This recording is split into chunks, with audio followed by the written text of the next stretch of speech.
My name is Angus McDougall, and my wife is Margaret Sullivan McDougall. She prefers to be called Maggie. I come from Scotland, and she comes from Ireland.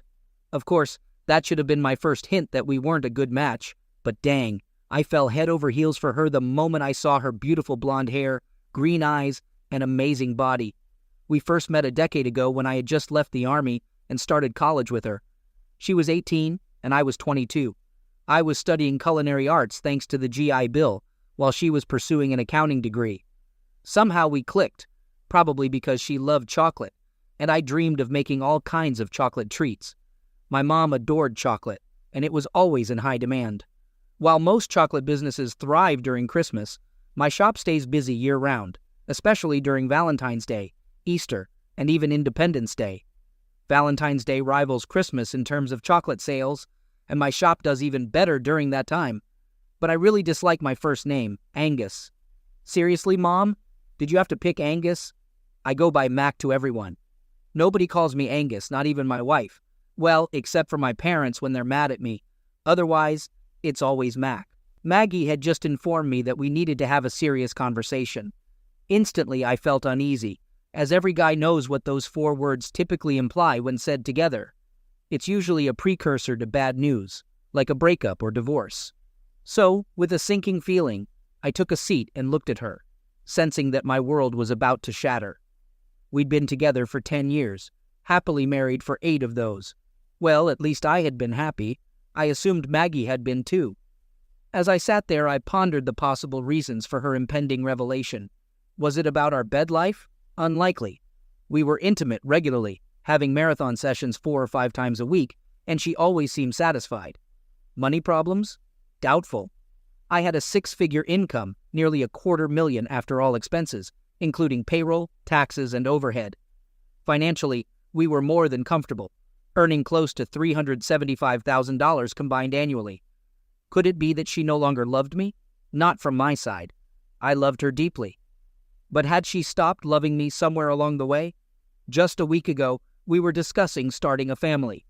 Interrupting my thoughts, she slid a dreaded manila envelope across the table.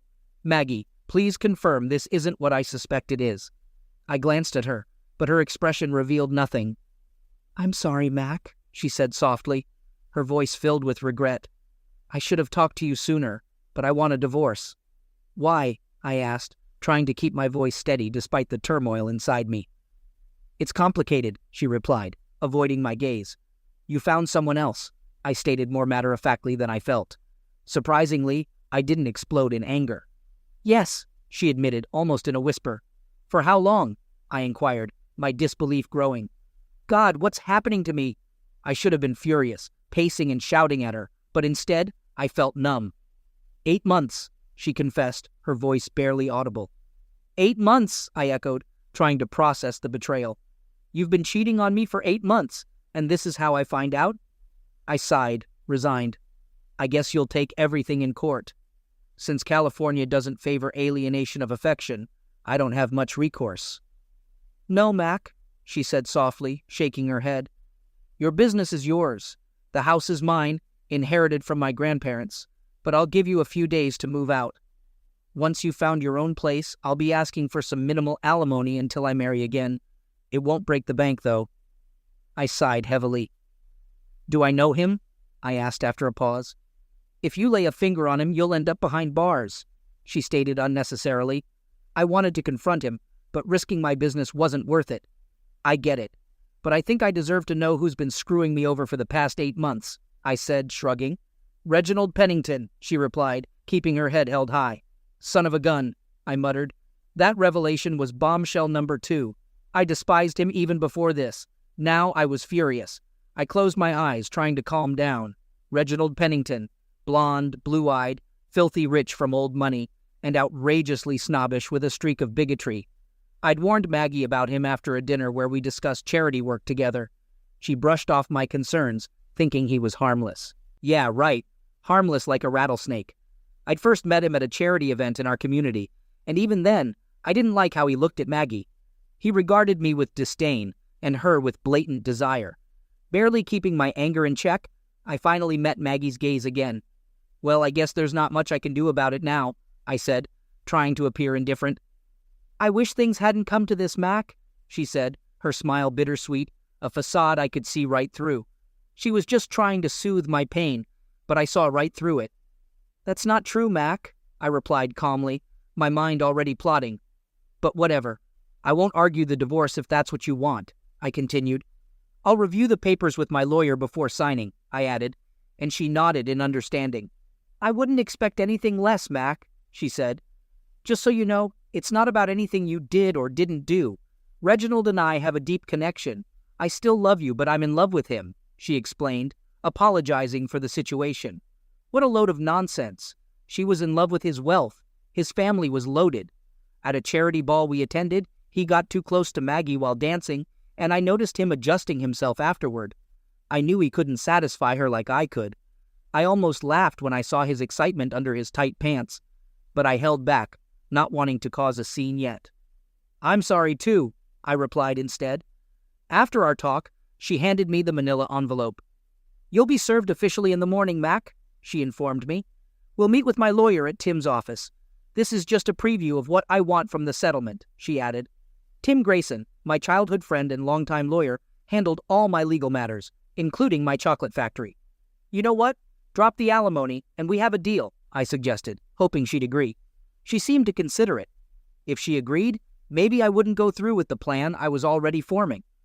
"No, Mac, I need something out of this. After all, I wasted 10 years of my life with you," she replied firmly. "Oh, hell no. That statement, that our entire marriage, as well as our time together while dating and engaged, had been a waste of her time, really got to me." I glanced at the proposed alimony and raised an eyebrow. She wanted $2,200 a month for 2 years, or until she remarried. That was about half of what I made monthly after expenses and paying my workers. I could manage it, considering my savings. I acted like I needed to think it over. "Fine, I guess it'll be worth it," I said, shrugging. "I'm packing up now. I'm leaving tonight," I declared, and that's what I did. I packed my clothes, toiletries, and my extensive music CD collection, which ranged from Marty Robbins to Metallica to Mozart, even including some Sir Mix-a-Lot. I loaded everything into my 1968 Mustang Fastback 390 GT and hit the road. Within an hour, I was on the phone with Kat. "Hey, Mac, what's up?" she answered. "Kat, I just got kicked out, and I'm getting served divorce papers at Tim's office tomorrow. Maggie thinks she's trading up," I said bitterly. "Damn, seriously?" Kat sounded surprised. "Yep, I'll stay at the Holiday Inn until I find a place," I replied. "No way. Get over to my place right now, Mr. Man," she insisted, in her no-nonsense way. "All right, yes, ma'am," I chuckled, unable to resist her command. "Good. See you soon," she said before ending the call. I smiled and shook my head. Katrina Monroe is the manager at my chocolate factory. She resembles Aisha Tyler, but younger. Just as tall, standing at 6 feet. We all call her Kat, and she doesn't mind. Her boyfriend, Darius Jackson, plays guitar in a rock band, which makes him cool in my book. He's on a road trip now, and won't be back until next week. That gives me a few nights at Kat's place in her guest room until he returns. Heck, Darius is cool with me, so I might stay longer. But no, I need to find my own place. I could probably buy a house outright with what I have in the bank, but the community property split hasn't happened yet. Darn, I'll likely have to rent an apartment for a while before I can afford my own house again. My thoughts are interrupted as I realize I'm near Kat's place. Her boyfriend only stays there sometimes, but he's been pushing her to move in with him in L.A. Kat won't budge yet, though. She wants a full commitment from him first, like a ring-on-finger commitment. So here I am, 32 years old, still in good shape, already a millionaire, but dumped and wiped out by the woman I married, my soon-to-be ex-wife, the cheating gold digger. I pull into Kat's driveway and park next to her little Ford Fusion. That car looks tiny compared to my Bullet. I smirk as I rev the engine one more time before shutting down the big V8. As I open the trunk and grab my suitcase, Kat comes out wearing Daisy Dukes and a tank top. I catch my breath as I admire her full breasts straining against the tank top, her long silky legs, and her gorgeous round behind. I quickly pushed those thoughts aside. Closing the trunk, I walked towards Kat, who let me in without saying a word. The expression on her face showed disbelief mixed with other emotions. I think I was still in shock at that moment. Yes, shock was the only thing keeping me going. But as soon as I stepped inside, I dropped the suitcase and fell to my knees. The weight of what had happened finally hit me. I had kept it all inside, but now it poured out of me in tears. I sobbed uncontrollably, and Kat wrapped her arms around me. Her presence kept me anchored, preventing me from completely withdrawing into myself. "Shh, it's okay now. You'll be all right, Mac," she said soothingly. "No, I won't," I replied, wallowing in self-pity. She hugged me tighter, offering comfort and support. With her help, I got to my feet, and we walked, or rather, she walked while I stumbled, to the living room and collapsed on her large leather couch. Kat checked her phone and found a video of Darius kissing another girl, which was going viral. "You've got to be kidding me," she exclaimed, shocked and angry as she stared at her phone. I looked too, and saw Darius kissing another woman passionately. "Is there something in the water?" I mused, as I watched Kat's relationship unravel along with my marriage. "Must be some cheating epidemic," she snarled. I glanced at her, seeing the anger in her eyes, especially at the fact that Darius was with a white woman. That jerk, he claimed he wasn't into white women. I listened to Kat vent about him for about 20 minutes. Then she looked at me and started crying herself. I returned the favor from earlier, holding her as she let it all out. When she finished crying, she looked at me with tired red eyes that looked a lot like mine. "Look at us, huh? 2 peas in a pod," she said with a sad laugh, and I smiled as a few tears rolled down my face too. "Well, at least Maggie did it to me in private," I shrugged. "That jerk did it on national television." "I'm so sorry, Kat," I said. "Not your fault, buddy," she replied, hugging me tightly, then reaching for her cell phone. "Excuse me while I call that cheater and give him a piece of my mind." "No problem," I nodded as she pressed his speed dial button. "Hey, Darius. Yeah, we saw the video. Mac came over since his cheating wife is divorcing him and kicked him out. No, he's going to be staying with me for a few days, just until he can find his own place. No, and that brings me to why I'm calling you. I saw you fooling around with that woman." She paused and listened for a few seconds, rolling her eyes. She silently signaled me to listen in as she put it on speakerphone. "But baby, I'm just having fun. You know I have needs. She doesn't mean anything to me. I just need some action on the side while I'm on the road. You understand?" he whined and pleaded. That idiot didn't deserve to be in the band anymore, as far as I was concerned. "Well, Darius, we're through now," she said firmly. "I'll have your stuff sent back to your place in L.A. I don't want any contact with you, got it?" "But baby," he pleaded, sounding desperate. "Nah, you lost the right to call me that when you kissed that woman on TV. I don't tolerate that. We're over," she declared firmly. "Dione," she finished, "if I'm being clear, get that through your head right now. Goodbye, Darius. I hope she was worth it." Before he could say more, Kat ended the call and blocked his number. She looked at me with a defiant smirk. "Well, that settles it. 0 tolerance." I nodded. "Agreed, Kat. Cheaters don't deserve second chances." "So, what's she asking for in the divorce? Don't tell me she's trying to take you for everything you've got. I swear I'll knock some sense into her." Kat always had a way with words, and I found myself grinning at her remark. Oddly enough, no, she's asking for $2,200 a month in alimony, probably so I won't stand in the way of her remarrying ASAP. But aside from that, the settlement she's proposing is pretty fair, I replied with a shrug. I had cried enough, and had reached the acceptance stage of the divorce process. Well, acceptance was a bit far off. I wanted revenge, and now that I was thinking clearly, my plan was forming in my head. It would depend on a few factors like who was catering their wedding. But the more I thought about it, the more satisfying it seemed. "So, she's serious about this guy? Did she tell you who it is?" Kat inquired. "Yeah, and you won't believe it. It's Reginald Pennington," I said with a smirk. Kat's eyes widened. "Damn, I never would have thought Maggie was after money." "Me neither until now. Seems like she fooled everyone," I shrugged. "Her parents never approved of me, so I'm pretty sure they influenced her decision, at least a bit. I was never good enough for their precious daughter." "All right, I gotta admit, I let my bitterness slip out for a moment there. Well, damn, Em, you caught me. I can see you're cooking up something, Mac. What's on your mind?" Kat always had a knack for sensing when I was deep in thought. She witnessed it plenty at work whenever I had to troubleshoot an issue in the shop or factory. I'm thinking revenge on a grand scale. I grinned calmly as I confided in her. Just trust me, it'll leave a lasting mark on them. Okay, I'm almost afraid to ask, but what's your plan so far? Kat was now chuckling. I laid out the basics for her, and she burst into laughter. You're one crazy dude, she giggled, tears streaming down her face. All right, let's figure out how to pull this off. And so we did. We stayed up, sipping beers and strategizing for when the wedding would happen.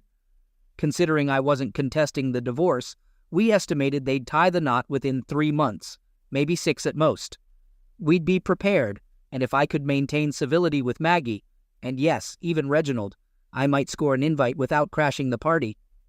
By the time I settled my suitcase and bag in the guest room, it was well past midnight. I told Kat I'd be late to the shop since I had to see Tim to sign the divorce papers in the morning, and she understood. She assured me she'd hold down the fort until I arrived, or I could take the day off if needed. I slept really well last night. Maybe it was the beer we drank, just enough to relax. Or maybe it was the devious plan I came up with to make Reginald regret and Maggie's wedding unforgettable. Either way, I was pleased with our scheme. I was up early with a grin on my face. The smell of bacon and eggs cooking on the stove greeted me, waking me up even more. Kat had a fresh pot of coffee brewing too, which was even better. I couldn't recall the last time Maggie cooked me breakfast, but here was Kat doing it, and we were just roommates for now. After a shower, I threw on a t-shirt and jeans since I didn't feel like going into the shop after meeting Tim. I joined Kat in the kitchen. Morning, Kat, I greeted her with a smile as I sat down at her kitchen counter. Good morning, sunshine, she replied with a bright smile. You're looking a lot better this morning than when you showed up last night. Thanks to you and beer, I said, giving her a nod which earned me a laugh. Kat's laughter is contagious, so I couldn't help but laugh along. Here's some eggs and bacon for you, hun. Are you heading to work after seeing Tim? She placed a plate of food and a coffee mug in front of me. Thanks, Kat. Nah, I think I'll take the day off. I'm not sure how I'll feel after meeting Maggie and her lawyer to sign the papers. I shrugged. But hey, I'll take you out for lunch later and fill you in on what went down. Kat nodded. You better, Mac. Damn, I'm glad I'm not going with you, she chuckled. If I ever ran into that woman, I'd be tempted to give her a good smack. That's why I appreciate you so much, sweetheart. I flashed a grin. You're the most trustworthy person I know. Ah, I love you too, boss, she said with a sweet smile as I got up and hugged her. Kat was shorter than me, so she fit snugly against me as we shared a comforting embrace. Hey, both our exes were cheating. It's good to see you're holding up too, I remarked, as I squeezed her gently before letting go. Thankfully, they weren't cheating with each other. That would have been too cliché, I added, and she let out a snort of laughter, which made me chuckle. You're spot on, Mac. A big coincidence indeed, which makes that cheating epidemic theory sound even more plausible. Ah, you and your conspiracy theories, I teased, rolling my eyes but giving her a friendly smile. Hey, the truth is out there, I said with a smirk, and Kat gave me a playful, spooky look. After we tidied up and loaded the dishwasher, she handed me a spare key to her place. This was meant for Darius, but I think you might need it more right now, she said with a smile. Thanks, Kat, I said gratefully, kissing her cheek and hugging her tightly. But don't worry, I'll find my own spot in a few days and I'll be out of your hair. No rush, Mac. I'd rather have you around where I can keep an eye on you than out there on your own. I've seen how tough it was for my dad when my mom left. I'm not letting you go through that alone, she said earnestly. All right, Mom, I teased, and she playfully swatted my shoulder with a smirk. I'd heard about what went down with her mom, who struggled with mental health issues. While she didn't cheat on Kat's dad, her personality problems and mental health struggles led to alcohol obsession and eventually their divorce. I didn't know all the specifics, but it wasn't as messy as my own situation. However, her dad took it pretty hard. To give you some context on our friendship, Kat and I have known each other for 20 years now. She's 2 years older than me and kind of looked out for me when we were kids. Back then, I was smaller than the other boys and often got picked on. Kat, being taller and stronger than most, stood up for me, and nobody dared to mess with her. But she didn't just react to situations. She also taught me how to stand up for myself and fight back when necessary. She learned to take care of herself early on. By the time we were teenagers, I had finally grown enough to be slightly taller than her. Just barely, though. I hit my last growth spurt during sophomore year of high school, while Kat had already stopped growing. She's 6 feet tall and I'm 6 feet 1 inch, and we've been that way ever since. We've both filled out since our skinny days, but we're still in good shape. She was a hurdler on the track team, and I played baseball. While Kat was skilled enough to earn a scholarship to USC, I didn't make the cut for a baseball scholarship. So I ended up joining the Army and later used my GI Bill benefits to pursue higher education. When I opened the chocolate shop before marrying Maggie, Ken applied for the manager position. With her MBA, I hired her quickly. In the beginning, I couldn't pay her much, but once our reputation grew, business boomed. With a great team, Kat stood out as the best. After a year, I left her in charge for our delayed honeymoon. She kept things running smoothly, and by the end of the first year, we were on track to pay off the bank loan and give everyone a raise. By the third year, the shop expanded into a small factory with a kitchen. We secured contracts for cocoa beans and introduced exotic blends. By our fifth year, we were filling special candy orders across California, but I refused to franchise. Despite lucrative offers to buy the company, my employees and I declined. They preferred working for me, so I kept it small with 20 employees, focusing on enjoying our work while making money. This decision didn't sit well with Maggie's father, who wanted to expand the business. Politely but firmly, I rejected his proposal, expressing my desire to maintain a family-like atmosphere. He criticized my decision, insisting expansion was the only path to big profits. I defended my stance, emphasizing that I was already making good money and didn't want to become greedy like him. I firmly and directly stated that I was already making a significant amount of money, but I didn't want to become as greedy as him. I casually wondered what Maggie's family would think of her cheating on me with, then divorcing me for, Reginald Pennington, and realized I didn't care, but they probably approved. Old money tends to attract old money, and while the Sullivans weren't as wealthy as the Penningtons, they still belonged to old money. Forget it. Kat and I left that morning after breakfast. She decided not to work while I went to see Tim at his office. When I arrived, Maggie hadn't shown up yet, so we chatted until she arrived. When she walked in, Tim visibly tensed. I could tell from his body language that Maggie and her lawyer weren't the only ones present. I turned around, and sure enough, there was little Dickie Pennington himself. At that moment, I wanted nothing more than to wipe the self-satisfied smirk off his face.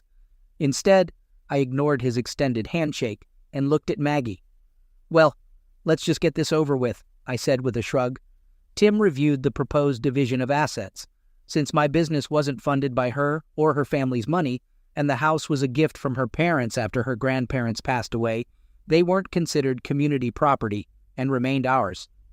My Mustang belonged to me, and I'd been fixing it up since high school. Tim surprised me with a question about my reason for divorcing his client to marry Reginald Pennington. It caught Maggie off guard, and she hesitated to answer. Tim pressed for a straightforward response.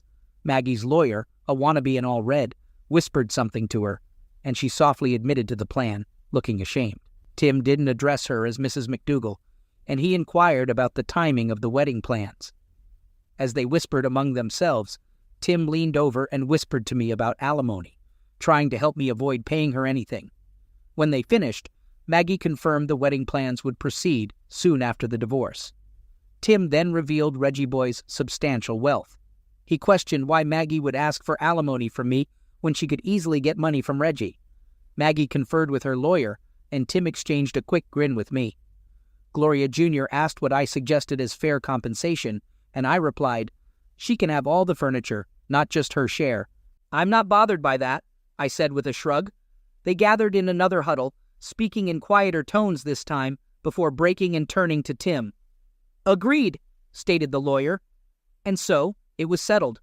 I didn't have to pay alimony, but I also didn't receive any furniture. Gloria Jr. made the necessary adjustments to the divorce papers, which we all signed, except Snake Boy. The filing would happen later that day, once the lawyer left. On my way back to my car, Maggie and her companion approached me. "Angus, old boy, hope there's no hard feelings," he said, extending his hand for a shake. I took his hand and squeezed it firmly, causing him pain. "Call me Angus again, Reginald, and I'll make your life miserable. To you, I'm Mr. McDougal. Got it?" I released his hand, and he looked genuinely fearful. "Yes, Mr. Mac. McDougal, please let me go," he pleaded. I let go, warning him it was for calling me Angus. As for Maggie, I held no grudges. I smiled, walked away, feeling relieved. Getting out of alimony felt like a win. "Oh, one more thing." I turned back to them as Maggie helped her companion to his feet. "Before I go, I need my grandma's engagement ring back," I stated, extending my hand. Maggie stared at me as if I had just landed from Mars. Then she removed both the engagement ring and the wedding band and handed them over to me. "Thanks," I said with a smile, pocketing both rings before heading back to my car. I revved up the powerful V8 engine and shifted into gear, releasing the clutch and hitting the gas. The tires screeched as I peeled out of the parking lot, leaving a trail of rubber on the asphalt and smoke in the air. It wasn't something I did often, but I wanted to send a strong message to the lovebirds. Glancing in my rearview mirror, I saw the jerk standing there, still nursing his right hand. I smirked happily as I drove towards the shop. When I arrived, Kat and everyone else greeted me warmly. They hugged me, shook my hand, and offered their condolences. I thanked them all and jokingly told them to get back to work, appreciating their efforts to lift my spirits. Despite the legal fees and the loss of some furniture, I felt pretty good. "Come on, Kat," I said. "Let's grab lunch." We rode in Bullet, and Kat enjoyed the experience. She could feel the power of the engine and the excitement it exuded. Over lunch, we laughed and shared stories, strengthening our bond as friends who had both recently experienced betrayal. "I still can't believe I had no clue she was cheating on me," I admitted, expressing my frustration at my own ignorance regarding Maggie's affair. "I must have been really naive." "No, Mac, you were in love.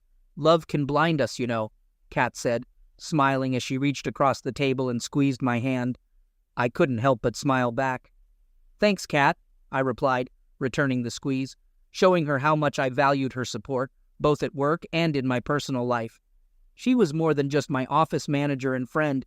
She had become someone I relied on for a long time, from back in school when I was the small kid, to now, as a man trying to make my business thrive.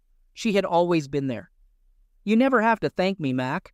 A nice bonus at the end of the year is thanks enough," she said with a grin, which made me chuckle. "Consider it done," I replied, meeting her gaze with my own. She looked away first, and I noticed a faint blush on her face. It caught me off guard, but I quickly regained my composure, despite feeling a stirring of attraction. I reminded myself that she was my friend and had just gone through a tough time. In all the years of our friendship, I had never seen Kat in that way before. I had always viewed her as a friend, albeit a very attractive one. Sure, I couldn't help but notice her beauty, like when I saw her the previous night at her house. But that was just a natural reaction. This felt different. I realized I wasn't prepared for it, so we swiftly changed the subject.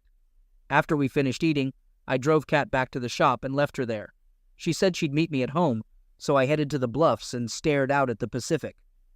Looking at my left hand, I took off my ring, which had been there for 8 years. I also took out Maggie's wedding band from my pocket. Just seeing them made me feel sick. Then, I retrieved my grandma's engagement ring and held all three together. Putting the engagement ring back in my pocket, I threw the wedding bands as hard as I could into the ocean. They glimmered in the sunlight as they sailed over the bluffs and into the crashing waves below. It felt symbolic to me. My marriage was over, and this was my way of saying goodbye. Even though the divorce process wasn't finished yet, I needed to do this for my own peace of mind, to move forward. But just because I was ending my marriage didn't mean I was giving up on my plan for revenge against Maggie and Reggie. I remembered a line from a song, Violence and Bloodshed, that said, "Payback's a witch, and I'm paying all." I smiled, imagining the music playing in my head, fueling my determination. Reggie was going to pay for stealing my wife, and Maggie was going to pay for being a gold digger. Some might call me vindictive or old-fashioned, but to them I say, to hell with you. Walk in my shoes for 20 miles, then judge me. 3 months later, everything was settled. Our joint accounts were divided equally. During that time, Kat and I lived together as roommates and got along great. No one at work cared about our living situation. The big surprise came when we found wedding invitations in the mail one night. Maggie wasn't joking. They planned to wed a month after the divorce was finalized. I grinned at Kat, and she grinned back. "All right, it's go time," I said. I mentioned to Evely as we headed to Costco that finding the wedding caterer was a breeze. He had shown interest in working with us a few months back, but it fell through. I decided to give him another shot and negotiated the deal myself this time. What cracked me up was that Maggie planned to wear white, and so did Reggie Boy in his Navy dress whites. He'd been a naval aviator during the early days of the war, while I served in Captain Drake's Alpha team. It seemed the guy couldn't even opt for a regular black tux. A couple of nights before the wedding, I visited the caterer and swapped out the chocolate cake mix with my own special blend. I smirked mischievously as I added the secret ingredient, which wasn't poison, just something to make the wedding unforgettable. My actions might resemble a high school prank, but I needed to get even after being blindsided with divorce papers. Though Maggie had been relatively fair in the divorce, I was left with a broken heart, and they were going to pay for it. I kept Kat informed, and she laughed when I told her about Operation Mudflap. The invitation included the reception, where the real fun would begin. On the wedding morning, Kat and I showered separately, but simultaneously. Though we had grown closer over the past months, we were cautious about complicating our friendship. I was relieved when I saw her in a stunning emerald green dress that highlighted her curves perfectly. The fabric seemed to embrace her, unwilling to let go. Her hair was styled in a shoulder-length cut that framed her beautiful face just right. Her full, lush lips were painted in a seductive shade of red, and her green eyeshadow perfectly matched her dress. She wore 1-inch pumps, which made her the same height as me. Her toned calves were visible, and the dress showcased them nicely. Her ample bust was barely contained by the top of her dress, and as she spun around, I caught a glimpse of her caramel-colored back. "Wow, you look stunning," I managed to say finally. She flashed a perfect smile. "Thanks, Mac. You're looking pretty sharp yourself." I felt myself blush at the compliment. "Thanks, Kat," I replied, as we headed out the door. We drove to the church, and ironically, Billy Idol's White Wedding was playing on the radio. As Bullet pulled into the parking lot, all eyes turned to us, announcing our arrival. Everyone at the wedding, except for us, seemed to be from old money. This was shaping up to be even more entertaining than I had expected. We showed our invitations to the guy at the door, though calling him a bouncer might be too generous. He seemed to be one of Reggie Boy's security guys, accompanying him to public events. It seemed the Penningtons had made some enemies over the years with their business practices, hence the need for security. That didn't surprise me one bit. Reggie Boy's family had a reputation for their do unto others before they do it to you approach. Their version of the golden rule might as well be, he who has the gold makes the rules. And judging by the disdainful looks Kat and I were receiving from the elitist crowd, I felt even more confident about what was going to go down today. As we took our seats in the pew, I leaned over and whispered in Kat's ear, "Make sure to steer clear of any chocolate treats at the reception." She let out a soft laugh at that and quickly kissed me on the cheek. The ceremony dragged on, typical Catholic wedding stuff. I struggled to stay awake several times, but it wasn't a big deal. Reggie did look pretty sharp in his Navy uniform, though, another reason to despise the guy. He used to be in the Navy before joining his family's business. His Annapolis-class ring sparkled as he awaited Maggie's entrance. Then, as the wedding march started playing, she made her way down the aisle with her snobbish father. I remembered our own wedding, and how her father had glared at me the whole time. Now, though, he was grinning proudly, happy that his daughter was marrying into a suitable family. I wanted to punch the guy in the face, but I held back. I knew I'd get my revenge at the reception, and so it went. I won't bore you with the details of the vows she probably didn't mean the first time around, or the exchanging of rings that she tarnished with her affair with that jerk, or anything else for that matter. Then came my turn to act. I congratulated them both with such finesse that I could have won Oscars, Emmys, Tonys, and Golden Globes all at once. Kat would have won for Best Actress, considering how she took Maggie's betrayal as a betrayal of everyone who worked for me and loved her like a sister. Reggie rubbed it in with his Angus old boy line. "I hope there are no hard feelings," he said. I resisted the urge to pummel him into the ground and remodel his face. Instead, I replied, "You're right. The better man did win." Then, to everyone's surprise, I grabbed Kat and kissed her passionately. Kat hesitated for a moment, then returned my kiss with eagerness.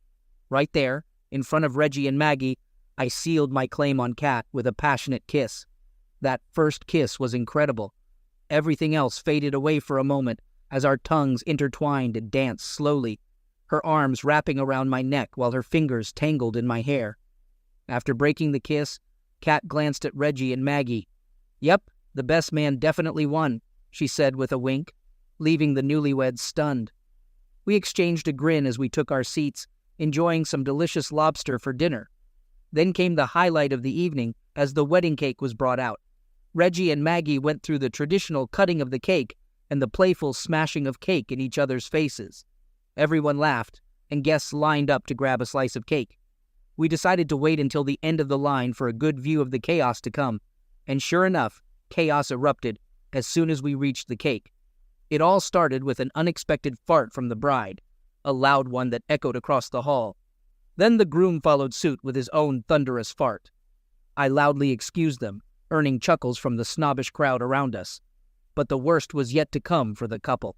Maggie's face turned to horror as she let out a gurgling sound, followed by an unpleasant odor. Reginald's face twisted in disgust as he caught a whiff of the stench, then emitted a similar gurgling noise from his rear. They exchanged horrified looks as more guests joined in with their own bodily sounds. Soon the couple was sprinting for the restrooms, leaving behind a trail of embarrassment. Brown fluid could be seen dripping from beneath Maggie's dress, while Reggie attempted to conceal a growing stain on the back of his pants. They made a frantic dash for the restroom, followed by other guests who realized they had also soiled themselves. Kat and I left quietly, trying to stifle our laughter, but we couldn't hold it in once we were in the car. Tears were streaming down our faces as we laughed so hard that it felt like our guts would burst. "Oh my God, Mac," Kat said between fits of laughter, clutching her stomach. I was laughing just as hard. "Do you think I went overboard?" I asked amid the laughter and tears. Kat laughed again. "Well, the boxes at Costco said it was effective, but warned not to use too much." Our laughter finally subsided a bit, and Kat asked incredulously, "How many boxes did you pour into the cake mix?" "All of them," I replied with a serene smile, prompting Kat to burst into laughter again. I had added powdered chocolate-flavored laxative to the cake mix intended for the Pennington wedding.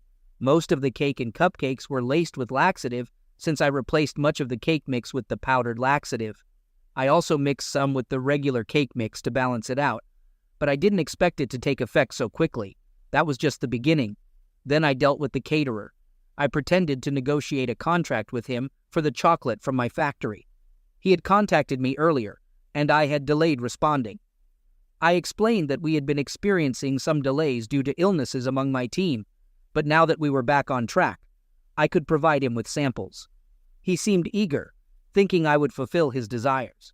During the tour, he proudly mentioned catering the Pennington wedding, unaware that the bride was my deceitful ex-wife. I played nice, but as soon as he dismissed his staff for the day and retreated to his office after shaking my hand, I knew it was time to act. He promised to prepare the contract paperwork and inform me and Tim once it was ready. However, it seemed like he completely forgot about the contract in the days following the wedding. Once everyone had left for the day, I headed to the kitchen's back door, propped it open, and brought my car around. I replaced the powdered cake mix with the powdered chocolate laxative and swiftly left. I ensured the kitchen door was securely closed and made sure not to leave any boxes behind, following the principle taught by Captain Drake. Never leave a trace. He's a stand-up guy. The last I heard, he left his military position and became a history professor at UCLA. By the day of the wedding, any evidence tying me to the laxative-infused cake had vanished.